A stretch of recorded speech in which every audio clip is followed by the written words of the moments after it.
So hello everyone, चलिए start करते हैं इंग्लिश एसओ टेस्ट सीरीज। और स्टार्ट करने से पहले एक बात इंश्योर कर देना चाहता हूं कि आपको अल्टीमेट मजा आने वाला है और आप काफी ज्यादा नई चीजें सीखने वाले हैं। तो चलिए फिर देर किस बात की, चलिए स्टार्ट करते हैं एसओ टेस्ट सीरीज सॉल्यूशन। सो ये था first question. The population of Kolkata is greater then Delhi although Delhi is capital of India.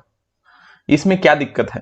तो इसमें प्रॉब्लम ये है कि यहाँ पे जो कंपैरिजन है, देखिए काफी बच्चे इस टाइप से इसको रट लेते हैं कि देन के बाद दैट ऑफ आना चाहिए, देन दैट ऑफ दिल्ली क्यों आना चाहिए वो समझिए एक बार।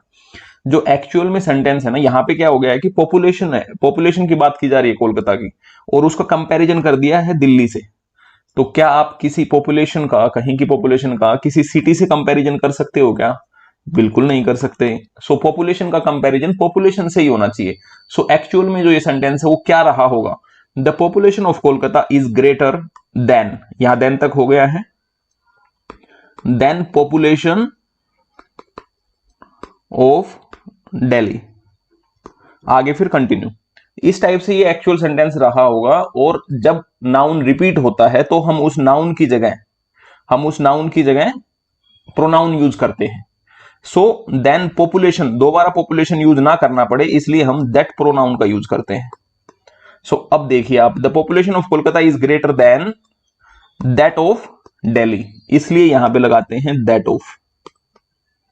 आई hope this is clear to everyone. ये काफी बार क्वेश्चन पूछा जाता है स्पोर्टिंग एरर में, द एयर पोल्यूशन करके पूछा जाता है, दिल्ली का एयर पोल्यूशन ज्यादा है मुंबई से, या पॉपुलेशन का। मतलब कभी भी दो चीजों का जब कंपैरिजन किया जाता है तो दोनों चीजें एक जैसी होनी चाहिए। कभी भी एक चीज का आप ऐसे पॉपुलेशन का सिटी से कंपैरिजन नहीं कर सकते हैं। तो I hope this is clear to everyone. चलिए बढ़ते हैं नेक्स्ट क्वेश्चन की ओर। The white tiger as well as the mountain lion are being bred in the captivity. देखिए, इसको समझने के लिए मैं आपको एक सेंटेंस बताता हूं। He is going to Shimla. ठीक है, ये एक एग्जांपल के लिए हम सेंटेंस ले रहे हैं। इस सेंटेंस में किसी को कोई दिक्कत नहीं होगी, सब बोलेंगे करेक्ट है। ठीक है, अब इस सेंटेंस में मैं कुछ ऐड कर देता हूं। He with his friends is going to Shimla. आगे कंटिन्यू, इसमें भी आपको कोई दिक्कत नहीं होगी, इसमें भी कोई दिक्कत नहीं होगी, आपको ये बिल्कुल करेक्ट दिखाई देंगे और हैं भी करेक्ट। क्यों? क्योंकि जब आपने विद हिज फ्रेंड्स लगा दिया तो उसके कारण आपने हेल्पिंग वर्ब चेंज नहीं की। क्योंकि जब हम प्रेपोजिशन के साथ कुछ जोड़ते हैं, विद हिज फ्रेंड्स या एज वेल एज लगा के, तो आगे जो वर्ब होती है वो सब्जेक्ट के अकॉर्डिंग ही आती है, जो फर्स्ट सब्जेक्ट होता है। So in the same way the white tiger as well as preposition है, आप इसको एक बार भूल जाइए। ठीक है, द व्हाइट टाइगर ई जाना चाहिए ना, सो ये दिक्कत है, यहां पे आर नहीं, यहां पे ई जाएगा। ये तो प्रेपोजिशन के साथ ऐड किया हुआ आपने, सो इसका फर्क नहीं पड़ेगा। So the white tiger is being bred in captivity, इस टाइप से बोल दो, या फिर white tiger as well as the mountain lion is being bred in captivity. Preposition के साथ जब आप कुछ कनेक्ट करते हैं तो जो फर्स्ट सब्जेक्ट होता है उसी के अकॉर्डिंग हेल्पिंग वर्ब आती है। एग्जाम्पल से आप अच्छे से समझ गए होंगे। तो फिर चलिए बढ़ते हैं नेक्स्ट क्वेश्चन की ओर। The criminal was ordered to be hanged to death. तो देखिए, एक तो कंफ्यूजन बच्चों को ये रहता है भाई इसमें कि हैंग्ड आना चाहिए या हंग आना चाहिए, HUNG। तो आपको ये बता देता हूं कि 99.9% केसेज में HUNG आता है। सिर्फ जो डेथ वाला केस होता है, जहां किसी को लटकाया जाता है, तब हैंग्ड आता है। ठीक है, अब इसमें क्या दिक्कत है? इसमें दिक्कत ये है कि हैंग टू डेथ नहीं होता, हैंग्ड टिल डेथ, जब तक डेथ ना हो जाए तब तक। सो क्या होना चाहिए? Hanged till death.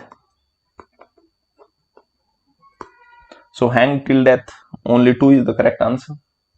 I hope this is clear to everyone. चलिए बढ़ते हैं नेक्स्ट क्वेश्चन की ओर। It is a pity that even 5 years old boys are engaged in hazardous factories। काफी बच्चों को ऐसे पढ़ के इसमें एरर दिखाई नहीं दिया होगा, बट इसमें बिल्कुल कॉन्स्पिकियस एरर है जो सामने से दिखाई दे रहा है। देखिए, बॉयज क्या है? बॉयज नाउन है, और जो नाउन की विशेषता बताता है, नाउन को क्वालिफाई करता है, उसको क्या बोलते हैं हम? उसको एडजेक्टिव बोलते हैं। सो 5 years old क्या हो गया?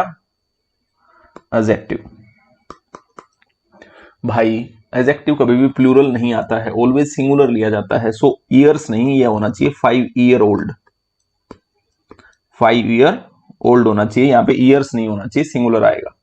दूसरा एग्जाम्पल, काफी तरह से एक इस टाइप से क्वेश्चन पूछा जाता है, 100 rupee notes, 100 he gave me 500 rupee notes. इसमें एरर ये कर देते हैं, रुपीज लिख देते हैं यहाँ पे, तो ये भी एडजेक्टिव है ना, नोट्स की विशेषता बता रहा है। कैसे नोट्स? 100 रुपी के नोट्स, तो ये सिंगुलर ही आना चाहिए, यहाँ रुपीज होगा तो ये, यहाँ अगर रुपीज लगा दूंगा तो ये एरर हो जाएगा। I hope this is clear to everyone. जब भी आप एडजेक्टिव लगाते हैं नाउन से पहले, that must be singular. So चलिए बढ़ते हैं नेक्स्ट क्वेश्चन की ओर। I hope this is clear to everyone. Which dress is the best of the two that I have shown you? मान लीजिए भाई मैं दुकानदार था, मैंने आपको 2 ड्रेस दिखाई, तो जब भी आप 2 ड्रेस का, 2 चीजों का कंपैरिजन करते हैं तो कंपैरेटिव डिग्री लगाते हैं भाई, सुपरलेटिव नहीं लगाते। बेस्ट तो सुपरलेटिव है जब काफी सारे लोगों की बात हो, जैसे 30 बच्चों की बात हो रही है, तब आप लगा सकते हो बेस्ट, कि पूरी क्लास में वो बेस्ट कैंडिडेट है। लेकिन जब 2 का कंपैरिजन किया जाता है तो हमेशा कंपैरेटिव डिग्री आती है, जो कि यहां पे आएगी बेटर। सो बेस्ट की जगह क्या हो जाएगा? बेटर। सो कौन से पार्ट में एरर है? इस पार्ट में एरर है 1 में। So I hope this is clear to everyone. चलिए बढ़ते हैं नेक्स्ट।